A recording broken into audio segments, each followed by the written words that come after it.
8-8,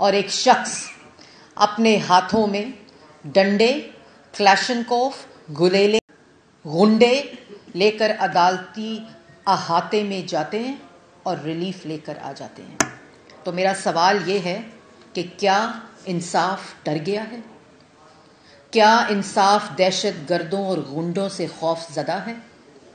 کیا انصاف جتھوں سے، دہشت گردی سے، دھمکیوں سے، پیٹرول بم سے ڈر گیا ہے؟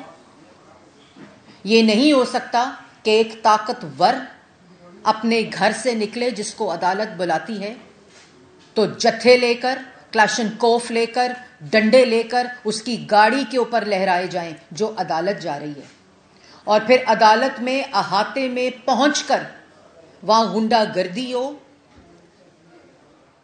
وہاں ڈنڈے برسائے جائیں اور کل عدم تنظیموں کے لوگ اس کا پورا سراؤنڈ کریں، اس کو احاطے عدالت کے اندر یہ بات ہو رہی ہے. تو پھر آپ کیا پیغام دے رہے ہیں؟ آپ کیا پیغام دے رہے ہیں کہ انصاف پاکستان میں اور قانون دہشت گردوں سے، غنڈوں سے، گلیلوں سے، جتھوں سے، دھمکیوں سے اور گالیوں سے ڈر گیا ہے، اور ایک طاقتور قانون اور آئین کے نیچے نہیں آ سکتا، وہ قانون اور آئین سے بالا تر ہے. یہ پیغام ہے آج 22 کروڑ عوام کو کہ ایک شخص، ایک لاڈلا، ایک غنڈا، ایک بدماش جب عدالت اس طرح آئے گا تو عدالت 9 بجے کھلے گی اور وہاں سے اس کو بنڈل ریلیف پیکج ملے گا. اور پولیس والوں کے سر توڑنے کا قانون ختم کر دینا چاہیے. عدالت ریاست کے اوپر حملہ آور ہونے کی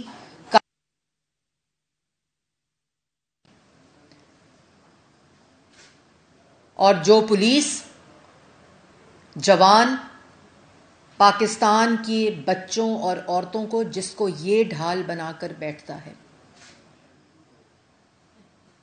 ان کی حفاظت کے لیے نکلے گی. کیونکہ جب ان کے سر پھٹیں گے، 65 پولیس والے زخمی ہو گئے، تو وہاں سے کیا آواز آتی تھی کہ کمرہ عدالت میں اگر آواز اونچی آئی تو بیل کینسل کر دی جائے گی. کمرہ عدالت میں صرف سائل اور وکیل آ سکتا ہے. کمرہ عدالت میں اگر 5 منٹ کی تاخیر سے پہنچے تو بیل کینسل ہو جائے گی. روزانہ کی بنیاد کے اوپر 3 دفعہ کا منتخب وزیر اعظم نیب کی ٹرائل کورٹ میں بھی پیش ہوتا تھا، انصاف کی عدالت اسلام آباد ہائی کورٹ میں بھی پیش ہوتا تھا، ادھر لاہور ہائی کورٹ میں پیش ہوا، ادھر نیب کی عدالت میں پیش ہوا، یہ جانتے ہوئے کہ وہ تمام کیسز جھوٹے ہیں اور جس کی گواہی آج وہ منصف دے رہے ہیں جنہوں نے یہ جھوٹے فیصلے کیے. یہ منصف کو پتہ ہو کہ ان کا فیصلہ تاریخ سے مٹتا نہیں ہے، اس کا حساب ہونا ہوتا ہے.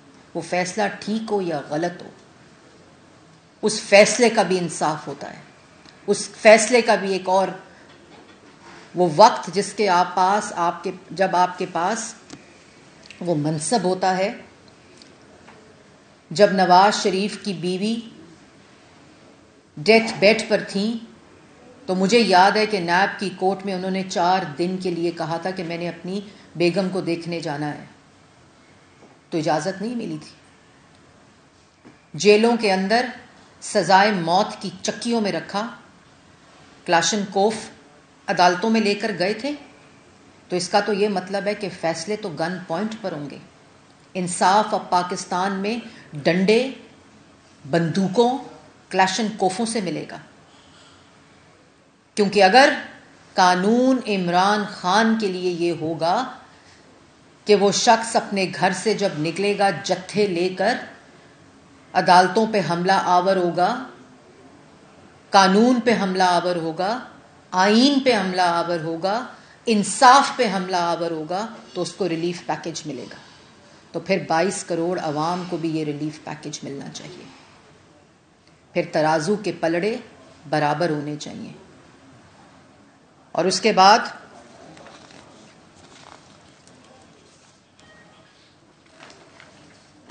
سب سے جو امپورٹنٹ بات کہ یہ تاثر کہ عمران خان کے لیے جو قانون ہے وہ کورٹ کا ریلیف،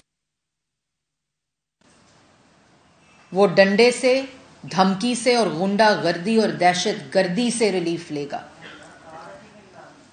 اور یہ تاثر کہ انصاف ڈر گیا ہے. اور میں آپ کے توسط سے انٹرنیشنل میڈیا کو بھی یہ پیغام دینا چاہتی ہوں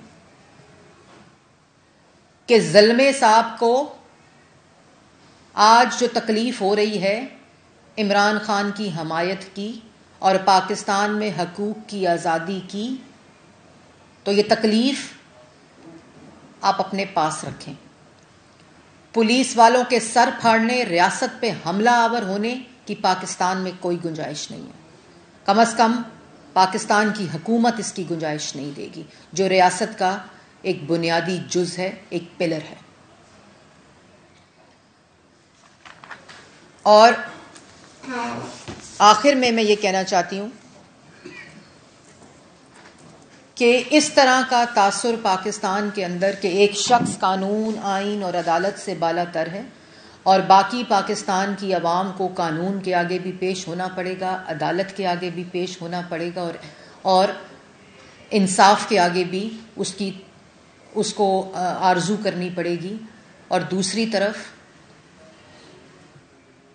ایک دہشت گرد کو یہ ریلیف ملے گا تو پھر چھوڑیں وہ آپریشن جو کالعدم تنظیموں کے خلاف ہوتے ہیں، جو ریاست کے اوپر حملہ آور ہوتے ہیں. یہ نہیں ہو سکتا کہ ایک شخص دن دہاڑے دہشت گردی کرے اور اس کو ریلیف مل جائے. یہ پاکستان میں اس طرح کا قانون اور اس طرح کا انصاف صرف خانہ جنگی، سول وار اور انارکی پھیلائے گا. اور جو ادارہ آئین کی خلاف ورزی کرے گا، قانون کی خلاف ورزی کرے گا، اور جو شخص جس کے پاس آئین کا یہ منصب ہے وہ جس مرضی اسٹیٹ کے پلر سے تعلق رکھتا ہو، وہ کل کا مجرم ہوگا. بہت شکریہ. میڈم یہ بتائیں کہ آپ نے بتایا کہ جب آپ کی پارٹی کی لیڈرشپ کی مختلف عدالتوں میں پیشیاں ہوتی تھیں، ہم نے دیکھا کہ آپ بھی آتے تھے، آپ کی والدہ بھی ان پیشیوں میں آتی رہیں. اب آپ نے ایک بات ضرور دوسری یہ کہی ہے کہ ایک عدالت جو ہے وہ عمران خان کے خلاف فیصلہ دیتی ہے، دوسری عدالت اس کے حق میں فیصلہ دیتی ہے. یہ جو دوسری عدالتیں اس کے حق میں فیصلہ دیتی ہیں، ان کے پیچھے کون ہے، اور کیا آپ اس جو فیورٹزم ہے عدالتوں کی جانب سے اس کو کسی فورم پہ چیلنج کریں؟ دیکھیں، میں نے یہ نہیں کہا کہ کوئی اور عدالت دیتی ہے. لاہور کی ہائی کورٹ سے ریلیف ملا ہے. میں نے تو اور سیشن کورٹ اور ایک عدالت وارنٹ نکالتی ہے، دوسری عدالت ریلیف دیتی ہے. میں نے تو نہیں کہا کہ کوئی اور عدالت ہے. اور دوسری بات، شہباز شریف صاحب آپ کو یاد ہوگا کہ جس وقت 2 دفعہ گرفتار ہوئے، جب وارنٹ عدالت نے نہیں، جب وارنٹ پرائم منسٹر ہاؤس، وزیر اعظم ہاؤس میں سے نکلتے تھے، جب وہاں نیب کا سربراہ اور طیبہ گل اغوا کر کے بٹھائے ہوئے تھے، اس وقت یہ وارنٹس وزیر اعظم ہاؤس میں سے نکلتے تھے. اور شہباز شریف صاحب کو، نواز شریف صاحب کو عدالتوں نے جو کیا، وہ خیر وہ منصف خود جو کل کے منصف تھے، وہ عوام کی نظر میں آج مجرم بن کر بیٹھے ہوئے ہیں اور خود گواہیاں دے رہے ہیں ایک دوسرے کے خلاف. ثاقب نثار صاحب نے کیا کہا ہے؟ انہوں نے کہا ہے میں نے عمران خان کو پورا صادق اور امین نہیں قرار دیا تھا. یہ خود کہہ رہے ہیں موصوف جنہوں نے اس شخص کو صادق اور امین کا سرٹیفکیٹ دیا تھا، جو تاریخ کا سب سے بڑا جھوٹا ہے، چور ہے، دہشت گرد ہے، غنڈہ ہے، بدماش ہے. اور انہی فیصلوں کی وجہ سے عمران خان جیسے گلی کے غنڈے کو ڈان بنا کر پیش کیا گیا ہے. بچیوں کے ساتھ گرفتار ہوتے تھے، بیٹیوں کا ہاتھ پکڑ کے قانون، آئین اور عدالت کے سامنے نواز شریف، شہباز شریف پیش ہوئے، حمزہ شہباز پیش ہوئے. میں کس کس کا ہر پریس کانفرنس میں نام لیتی ہوں. وزیر اعظم شاہد خاقان عباسی، مفتاح اسماعیل، خواجہ آصف، سعد رفیق، سلمان رفیق، حنیف عباسی، عرفان صدیقی. یہ جب صحافیوں کے پیٹ میں گولیاں مارتا تھا یہ شخص، اس کو پریڈیٹر کے نام سے انٹرنیشنل جریدوں نے اس شخص کو ڈکلیئر کیا میڈیا کے لیے. ان کو اغوا کراتا تھا, ان کی ناک کی ہڈیاں اور پسلیاں توڑتا تھا, ان کے چلتے پروگرام بند کراتا تھا, ان کے قلم توڑتا تھا, لوگوں کو گرفتار, پوری اپوزیشن کو فاشسٹ نے, ایک سیاسی دہشت گرد نے بند کیا, اور اس کے بعد یہ ڈاکے ڈالے جس کا جواب آج عدالت مانگ رہی ہے. تو جواب کوئی نہیں ہے. کہہ دو توشہ خانہ میں گھڑی چوری نہیں کی, فرد جرم عائد ہو تو بتا دو عدالت کو کہ میرے پہ غلط الزام لگایا جا رہا ہے. ایک مجرم, ہر مجرم 22 کروڑ عوام یہ کہے کہ میں عدالت میں پیش نہیں ہوں گا کیونکہ مجھے جان کو خطرہ ہے, کیونکہ میں نہیں آ سکتا. اور جان کو خطرہ دہشت گردی کے وقت نہیں ہوتا, پولیس کے سر پھاڑنے کے وقت نہیں ہوتا, پیٹرول بمز گرانے کے وقت نہیں ہوتا, ریاست پہ حملہ کرنے کے وقت نہیں ہوتا, کلاشنکوف ڈنڈے گلیلے لے کر عدالت میں جاتے وقت نہیں ہوتا. آج کیا کر رہا ہے؟ آج سی ایم کو ساتھ بٹھا کر, گلگت بلتستان کے سی ایم کو ساتھ بٹھا کر اسلام آباد عدالت میں جا رہا ہے, پوری جی بی کی فورس لے کر. پہلے لانگ مارچ میں کہ خیبر پختونخوا کی پولیس کو لڑایا وفاق اور پنجاب کی پولیس سے, کل جی بی کی فورس کو لڑایا پنجاب کی پولیس سے, اور آج ڈنڈے گلیلے اسلحہ لے کر اسلام آباد ہائی کورٹ میں جا رہا ہے کیونکہ آج فرد جرم عائد ہونی ہے. تو میسج یہ ہے کہ کرو فرد جرم عائد. ایک دہشت گرد اور ایک گنڈا آ رہا ہے. میڈم یہ بتا دیں کہ اگر اسی طرح کی تصادم کی صورتحال رہتی ہے, ملک کی معیشت پہلے ہی ڈاماڈول ہے, اور خواجہ آصف صاحب یہ کہہ چکے ہوئے ہیں کہ ہم دیوالیہ ہو چکے ہوئے ہیں, ایسی صورتحال میں کیا ملک مزید افورڈ کرتا ہے کہ ہم اسی طرح کی دنگا فساد کی پالیٹکس میں پڑے رہیں؟ اور آگے بڑھنے کا راستہ کیا ہے آپ کے خیال میں؟ آگے کیسے بڑھا جا سکتا ہے جبکہ اتنی کشیدگی ہے ملک میں سیاسی طور پر؟ دیکھیں, اس ملک میں معیشت کی تباہی کا ذمہ دار عمران خان ہے. اس ملک میں نوجوان کے ہاتھ سے روزگار چھیننے کا ذمہ دار عمران خان ہے. اس ملک کو مہنگائی کی چکی میں ڈالنے اور پیسنے والا عمران خان ہے, جو 4 سال وزیر اعظم کی کرسی پر مسلط رہ کے جس نے معیشت کو تباہ کیا اور ملک کو آگ لگائی.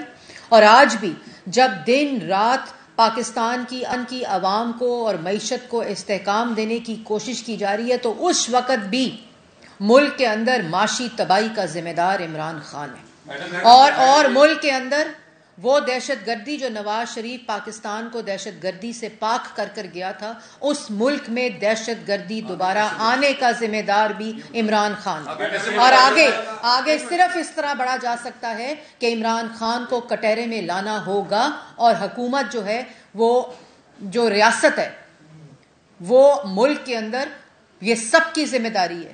یہ ہر ادارے کی جو کہ پلرز آف اسٹیٹ ہیں, یہ ان کی ذمہ داری ہے کہ ملک کے اندر ایک شخص جو ملک کے اندر خانہ جنگی چاہتا ہے, جو ملک کے اندر سول وار اور انارکی چاہتا ہے, جو ملک کی معاشی تباہی چاہتا ہے, اور جو ملک کو آئسولیٹ کرنا چاہتا ہے, جب تک وہ کٹہرے میں نہیں آئے گا, ملک کے اندر اس قسم کی کشیدگی صرف بڑھے گی, کم نہیں ہوگی.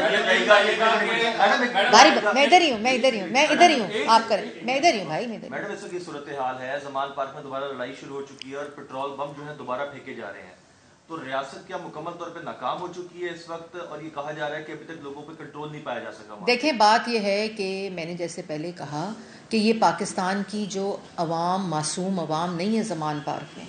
زمان پارک میں اسلحہ لے کر دہشت گردوں کو بٹھایا ہوا ہے. اور جیسے آپ کو پتہ ہے نا, وہ دہشت گرد جو ہوتے ہیں, وہ کل مریم نواز شریف صاحبہ نے اگزامپل بھی دی تھی, خود کش حملے کی جیکٹ بناتے ہیں اور پھر بچوں اور عورتوں کو اور پولیس والوں کو اور مسجدوں میں جا کر بم دھماکے کرتے ہیں.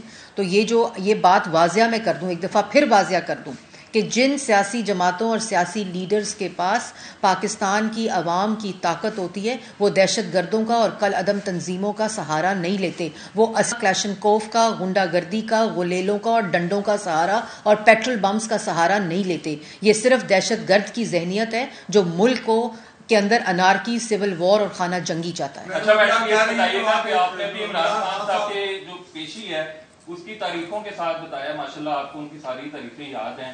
آپ بطور حکومتی نمائندہ آج کا آٹا اور گھی کا ریٹ بھی کائنڈلی بتا دیں کہ کیا چل رہا ہے, تاکہ عوام کو تسلی ہو جائے کہ سیاسی معاملات کے ساتھ ساتھ آپ کے عوام کے مسائل. مجھے یہ پتا ہے کہ وزیر اعظم شہباز شریف صاحب نے ملک کی سیاسی تاریخ میں پہلی دفعہ IMF کا عمران خان کا معاہدہ ہوتے ہوئے اور IMF کے معاہدے سے ہاتھ بندھے ہوئے رمضان میں پنجاب میں GB میں اور اسلام آباد کے لوگوں کو مفت آٹے کی فراہمی شروع کرا دی ہے. مجھے یہ پتا ہے کہ ملک کا تاریخی رمضان پیکج جو ہے اس وقت جس وقت ملک کے معاشی حالات یہ ہوں جو عمران خان صاحب جس کے ذمہ دار ہیں جو آج اس پر بات نہیں کرتے، اس میں تاریخ ساز رمضان پیکج پاکستان کی عوام کے لیے دیا ہے. مجھے یہ پتا ہے کہ جس وقت نواز شریف صاحب کا IMF کا پروگرام تھا تو چینی کی قیمت 52 روپے سے 5 سال 1 روپیہ نہیں بڑھی تھی. مجھے یہ پتا ہے کہ آٹے کی قیمت 35 روپے سے 1 روپیہ نہیں بڑھی تھی. لیکن جس وقت عمران خان نے IMF کے پروگرام کی خلاف ورزی کی، IMF کا وہ پروگرام جو پاکستان کی عوام کے لیے خود سائن کیا، اس کی خلاف ورزی کی، ملک کی کریڈیبلٹی اور معیشت کو داؤ پر لگایا، اور اس کے بعد اس پروگرام کے تحت جو مہنگائی آئی وہ انشاءاللہ صرف پاکستان مسلم لیگ نون کوئلیشن گورنمنٹ اور پارٹنرز اس کو جو حکومتی ایلائز ہیں صرف وہ کم کرنا جانتے ہیں، کیونکہ جو شخص ملک میں انارکی، سول وار اور خانہ جنگی چاہتا ہے وہ عوام کو ریلیف دینا اس کی ترجیح نہیں ہوتی. میڈم ابھی آپ نے کہا کہ عمران خان اسلام آباد ہائی کورٹ پیش ہونے بھی جا رہے ہیں ڈنڈے کے لیے اور دہشت گردوں کے ساتھ، تو اگر وہاں ان کو ریلیف مل جاتا ہے تو پھر وفاق کہاں پہ کھڑا ہے؟ کیونکہ آج وہ وفاق میں جا رہا ہے. عمران خان تو میں نے کہا ہی نہیں کہ جا رہا ہے اسلام آباد ہائی کورٹ. میں نے تو نہیں کہا. میں نے تو کہا ہے وہ ایک سیشن کورٹ جا رہا ہے، لیکن میں نے یہ بھی نہیں کہا کہ عمران خان سیشن کورٹ جا رہا ہے.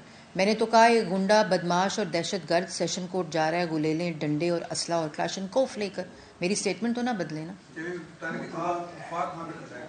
عدالت بلا رہی ہے سر. میں نے تو پہلے بولا ہے آپ کو، عدالت نے کہا ہے اس کو قانون، اور عدالت کیا، ایک عدالت نے کہا ہے، دوسری عدالت نے 9 میں ریلیف دے دیا ہے، اور ایک عدالت نے اریسٹ وارنٹ نکالے اور فرد جرم عائد ہونی ہے توشہ خانہ کیس کے اندر جس میں کوئی جواب نہیں ہے. گھڑی بھی چوری کی ہے، ہیرے بھی چوری کیے ہیں، ہار بھی چوری کیے ہیں، اور اختیارات کا ناجائز استعمال کر کے پالیسی بدلی ہے. پہلے توشہ خانہ سے تحائف لیے ہیں، بیچے ہیں، اور اس کے بعد رقم جمع کرائی ہے پالیسی کو بدل کے. اچھا میڈم، میاں محمد نواز شریف صاحب نے آج تک عوام کا سوچا اور عوام کا یعنی کہ خیال.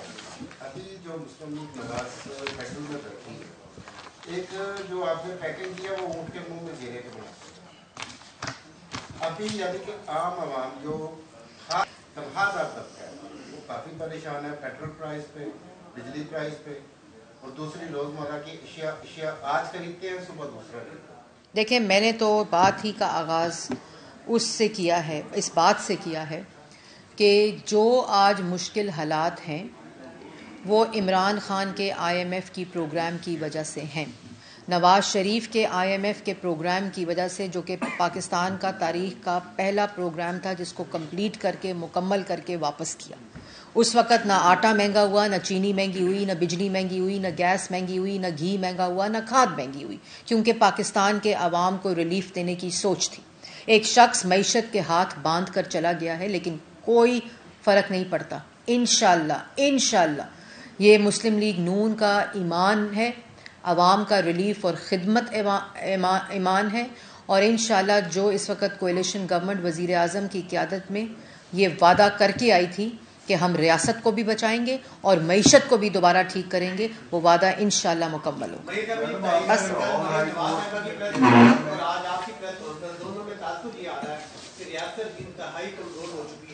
آپ حکومت میں ہیں، حکومت ریاست کا سب سے اہم حصہ ہوتا ہے.